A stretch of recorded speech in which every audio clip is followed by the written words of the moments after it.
This is another stitch called satin stitch. This is also very good for filling work. It gives nice machine embroidery finishing.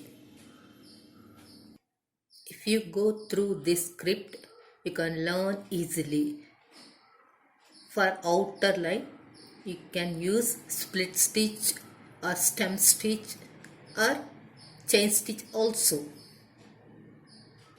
This is one variation in satin stitch, that is called slanting satin stitch.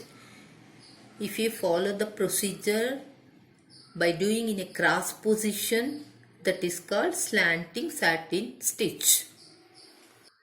This is one more variation in satin stitch.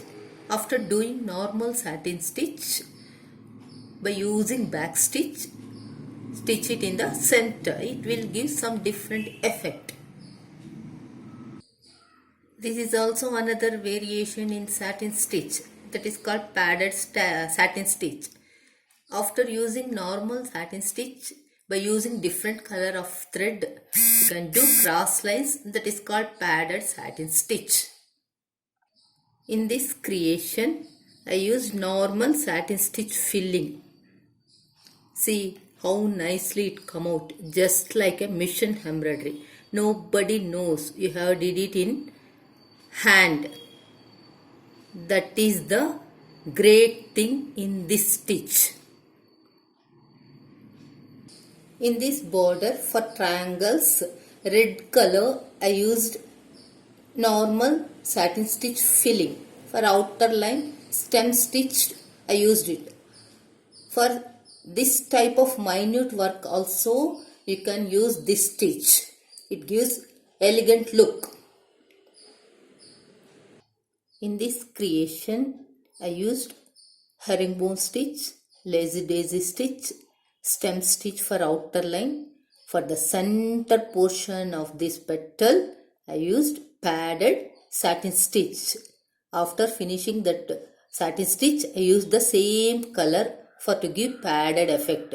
If you use different color thread, it will give different effect. In this peacocks, for blue color filling, I used this satin stitch. Red color filling is long and short satin stitch. For feathers, I used herringbone satin stitch. For edges, stem stitch.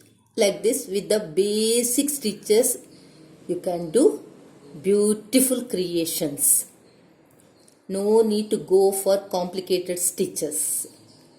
Always this satin stitch, herringbone stitch and long and short stitch gives nice effect for to do filling work. You can practice yourself. Only thing is, you have to spend some time to practice. That is sufficient for this. Thank you.